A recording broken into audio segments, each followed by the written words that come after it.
Баршаларыңызға сәлеметсіздер ме? Бүгін бізде бірінші семинар. Тақырыбымыз ежелгі Қазақстан. Ежелгі Қазақстан тарихы қазақ халқының және оның жерінің мыңдаған жылдарына созылған рухани, мәдени және саяси дамуының бастауы. Біздің жеріміз адамзат өркениетінің ең көне орталықтарының бірі болып табылады. Тас дәуірінен бастап бұл аймақта адамдар өмір сүріп, шаруашылық, тұрмыс, мәдениет пен мемлекетті қалыптастырған жолынан өтті. Ежелгі адамдардың тас дәуірі палеолит дәуірі, ерте ғасыр уақыты біздің заманымыздан бұрынғы 2-6 миллион және біздің заманымыздың 12 жылы.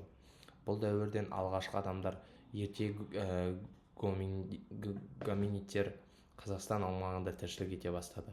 Ежелгі тұрақтары Бөрі қазған, Шақпақ Ата, Қаратау, Облысай, Маңғыстау, Қызылсу болып саналады. Адамдар тас құралдарды қолданып, аң аулап, табиғаттан дайын өнім жинаған кезең болып есептелінеді. Отты пайдалануды үйренген болатын. Мезолит дәуірі, орта тас ғасыры. Біздің заманымыздың 12 және 5000 жылдар аралығында табиғат орта жылынып, мұздықтар ерей бастаған. Жаңа құрал садақ пен жебе пайда болды. Адамның аң аулау жеңілдеп, балық аулауды бастады. Тұрақтары Әкімбек, Мичурин, Тельман, Дүзбай. Неолит, жаңа тас ғасыры. Біздің заманымыздан бұрынғы 5 және 3000 жылдар. Неолит революциясы адамзаттың ең ірі жаңалығы. Егіншілік пен мал шаруашылығы пайда болды. Қыш ыдыстар жасалынды. Адамдар тұрақты қоныстарға көшті. Тұрақтары Қара үңгір, Сексеуіл, Железинка, Қарағанды неолит тұрақтары. Энеолит, мыс тас ғасыры. Біздің заманымыздан бұрынғы 3 және 2000 жыл. Металды алғаш қолдану, мысты өндіру және балқыту басталды. Ботай мәдениеті солтүстік Қазақстанда алғашқы жылқыны алғашқы қолға үйретілген өңір. Қола дәуірі біздің заманымыздан бұрынғы 2000 жылдық пен біздің заманымыздың 8 ғасыры. Біздің заманымыздан бұрынғы 8 ғасыр. Негізгі мәдениет Андронов мәдениеті. Аумағы Оралдан бастап Ертіске дейін, батыс Сібірден Тянь-Шаньға дейін. Табылған жерлері Андроновка, Петровка, Атасу, Бұлақты, Ақсу аюлы. Шаруашылықтары мал өсіру, оның ішінде жылқы, сиыр, қой. Егіншіліктен арпа, тары өсірген. Қол өнері қола, қыш, әшекей бұйымдар жасаған. Қоғамдық құрылысы патриархат отбасы, рулық қатынастар болды. Діни наным сенімдері ата-баба рухына табыну, күнге, отқа, табиғатқа сену. Темір дәуірі біздің заманымыздан бұрынғы 8 ғасыр, біздің заманымыздың 5 ғасыры. Сақтар біздің заманымыздан бұрынғы 8 және 3 ғасырларда. Ежелгі Иран тілінде сөйлеген көшпелі тайпалар. Өзіндік атауы Сақ, парсы деректерінде, ал грек деректерінде скифтер деп аталған. Мекендеген аймақтары оңтүстік, батыс және шығыс Қазақстан.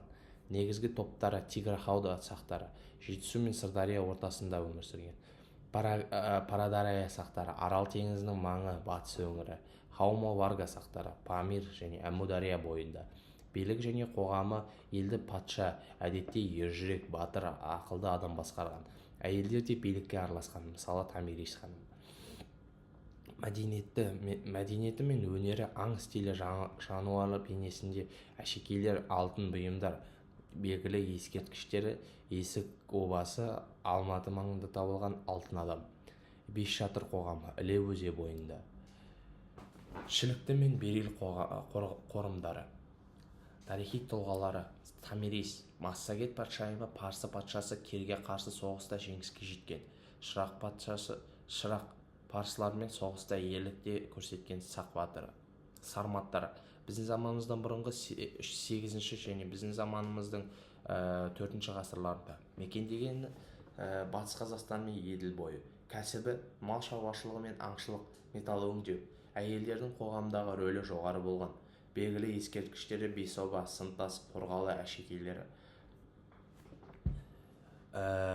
Үйсіндер біздің заманымыздан бұрынғы 3 және біздің заманымыздың 5 ғасырларында орналасқан жері Жетісу өңірі, Іле аңғары, астанасы Қызыл аңғар, Чикучин. Халқы 120 мың, үй шамамен және 630 мың адам. Шаруашылығы мал және егін шаруашылығымен айналысқан. Саяси құрылымы Гуньмо хан басқарған.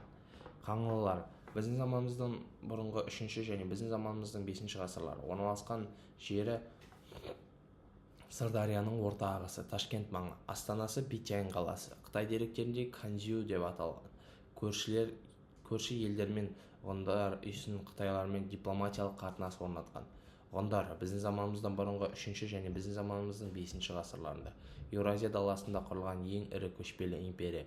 Негізін қалаған Мөде Шанью батысқа қарай жылжып Еуропаға дейін жетіп, ұлы көш-қонын бастаған. Қазақстан аумағында ғұндар қоныстанған негізгі аймақтардың бірі болған. Ежелгі Қазақстан тайпалар мәдениеті мен өмір салты жалпы тайпалар жартылай көшпелі және отырықшы өмір сүрді. Қолөнер, зергерлік, құрылыс пен сәулет дамыды. Тілдер Иран және түркі тілдерінің ежелгі нұсқалары. Діні табиғатқа, аспанға, ата-баба рухына табыну, тәңіршілдік. Музыка, би, аңшылық, батырлық, жырлар кең тараған. Ежелгі Қазақстан қазақ халқының мемлекеттің бастауы мен ұлан-ғайыр мәдени және тарихи кезең. Тас дәуірінен бастап темір дәуіріне дейінгі бұл өңірде адамзат өркениеті дамып, алғашқы мемлекеттік құрылымдар пайда болған. Сақтар, үйсіндер, қаңлылар және ғұндар қазіргі Қазақстан халқының этникалық және мәдени негізін қалаған ежелгі халықтар. Олардың ерлігі мен мәдениеті, дәстүрі бүгінгі тәуелсіз Қазақстан тарихи тамыры мен рухани байлығы.